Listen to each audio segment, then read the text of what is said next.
अरे बैठ जाओ, राम मंदिर का पैसा खाते हो। अरे राम मंदिर में घोटाला करते बैठो। अरे राम मंदिर का चंदा खाते हो। अरे चंदा चोरो बैठो, चंदा चोरो बैठो, चंदा चोरो बैठो, बैठो चंदा चोरो, चंदा चोरो बैठ जाओ, चंदा चोर हो तुम लोग। इस बिल पर न हिंदू को खुश होना चाहिए, न सिख को खुश होना चाहिए, न ईसाई को खुश होना चाहिए, न जैन को खुश होना चाहिए, न बौद्ध को खुश होना चाहिए, क्योंकि नंबर सबका आएगा। धन्यवाद मान्यवर, आपने एक अत्यंत महत्वपूर्ण बिल पे मुझे अपनी बात कहने का मौका दिया। मैं जैसे उदय प्रताप जी की चंद पंक्तियों से अपनी बात शुरू करूंगा।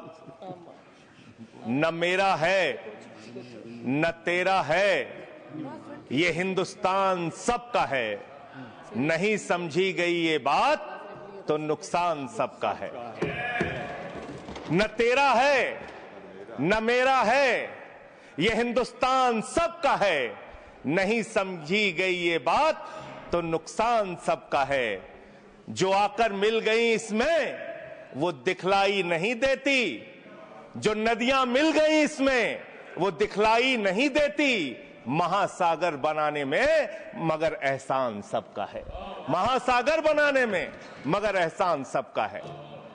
मान्यवर, हम लोग बचपन से एक शब्द सुनते आए, सरकार माई बाप।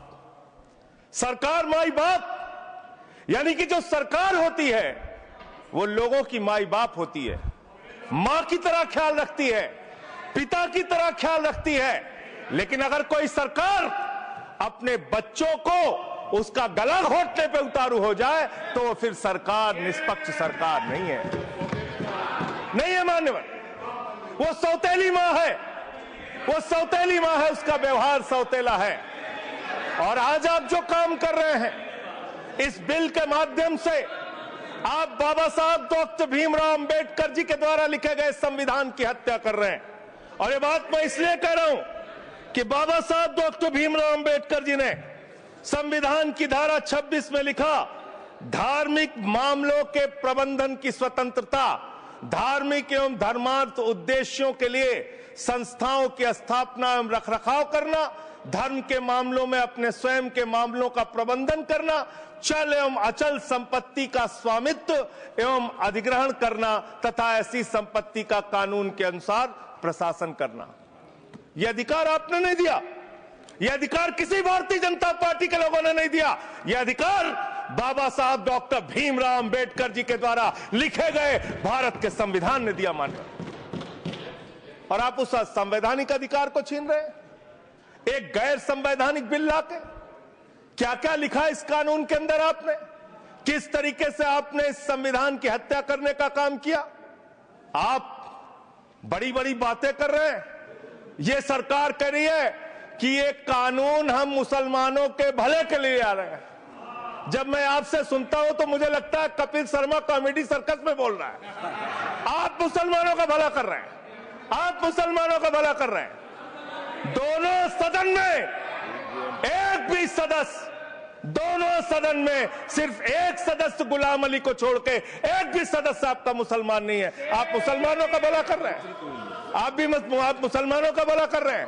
पूरी सरकार में एक मंत्री आपका मुसलमान नहीं है, आप मुसलमानों का भला कर रहे हैं। दो नेता अपने घरों में आपने बैठा दिया, मुख्तार अब्बास नकवी, शाहनवाज हुसैन, दोनों की राजनीति आपने खत्म कर दी। आप मुसलमानों का भला कर रहे हैं, आप मुसलमानों का भला कर रहे हैं, आप मुसलमानों का भला कर रहे हैं।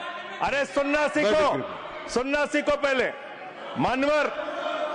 मान्यवर, मैं इनके इस कानून में क्या क्या लिखा हुआ है, क्या क्या कहा है इन्होंने। बैठ जाए कृपया, गुलाम अली जी बैठ जाए।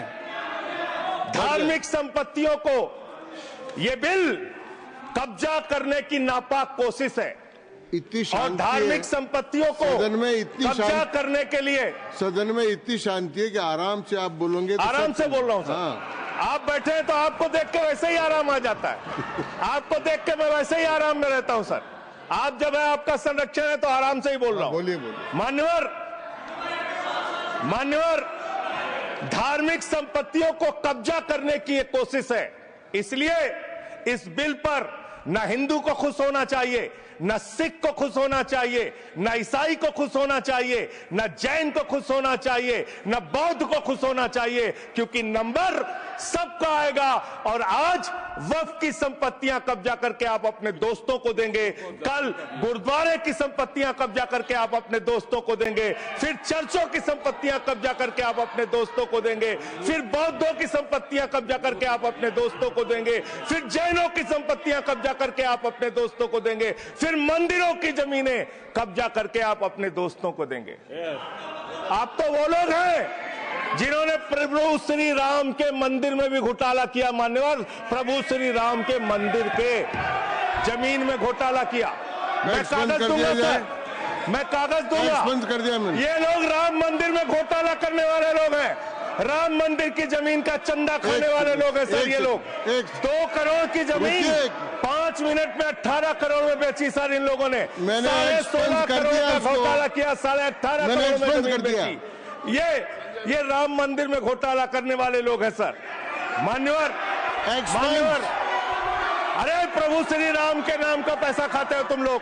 अरे बैठ जाओ, राम मंदिर का पैसा खाते हो। अरे राम मंदिर में घोटाला करते हो, बैठो।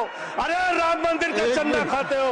अरे चंदा चोरो बैठो, चंदा चोरो बैठो, चंदा चोरो बैठो, बैठो चंदा चोरो, चंदा चोरो बैठ जाओ। चंदा चोरो तुम लोग चंदा चोरो, चंदा चोरो तुम लोग, चंदा चोरो, चंदा चोरो, चंदा चोरो बैठो। 1 मिनट को प्लीज। चंदा चोरो बैठो। सभापति महोदय, Shri Gajendra Singh ji. Sir I am not yielding sir, I am not yielding. सदस्य ने चंदा चोरी किया इन्होंने, राम का पैसा खाया, करने वाले प्रभु श्री राम का पैसा खाया सर इन्होंने। राम मंदिर का विषय, राम मंदिर में चंदा चोरी किया इन्होंने। चंदा चोर है सर ये लोग। इन्होंने प्रभु श्री राम का चंदा खाया, कृपया बैठ जाए। चंदा चोरी किया सर। कृपया बैठ जाए। राम मंदिर के संबंध में सर राम मंदिर के संबंध में कहे गए सभी शब्दों को मैं कार्रवाई से निकाल रहा हूँ, कार्रवाई से निकाल दिए। 2 करोड़ की जमीन 18.5 करोड़ में खरीदी इन लोगों ने। 2 करोड़ की जमीन अयोध्या में 18.5 करोड़ में खरीदी। मान्यवर, कृपया मान्यवर, मेरा टाइम बचाया जाए सर। मान्यवर, टाइम पॉज कीजिए सर, टाइम पॉज कीजिए, बैठाइए इनको। Point of order, point of order allow sir. I am not yielding sir. Point of order, Bhupendra Yadav please sit down.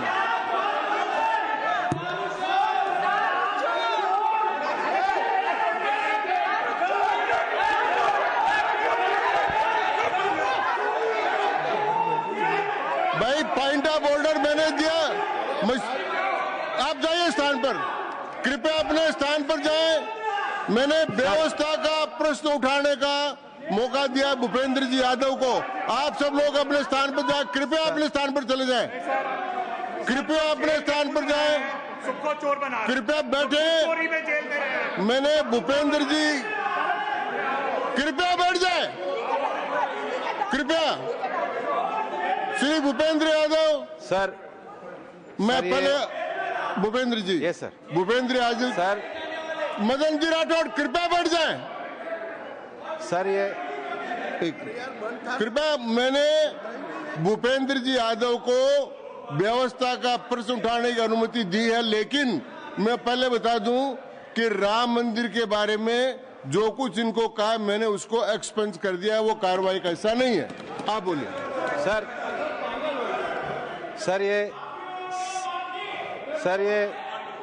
Sir ये सदन का उच्च सदन है। रूल में बता देता हूं, रूल 238 और 240।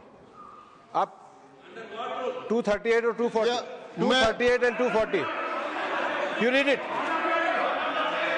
Sir. Sir there are sir 2 rules है, 238, 240। मेरे को बुक की जरूरत नहीं है।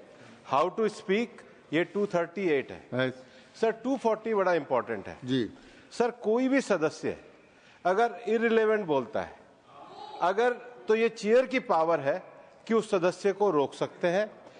जो विषय डिबेट से जुड़ा हुआ नहीं है, जो विषय सदन से जुड़ा हुआ नहीं है, इररिलेवेंट विषय को आपको रोकने का अधिकार है। जो सदस्य संजय सिंह जी बोल रहे थे वो इरिलीवेंट है। तीसरा एक और विषय सर, 238 में बोलने के बाद जो असंसदीय शब्द है, किसी भी पार्टी के बारे में, किसी के बारे में जो असंसदीय शब्द है वो बोले गए हैं तो उसकी भर्त्सना भी हाउस पूरी तरीके से करता है।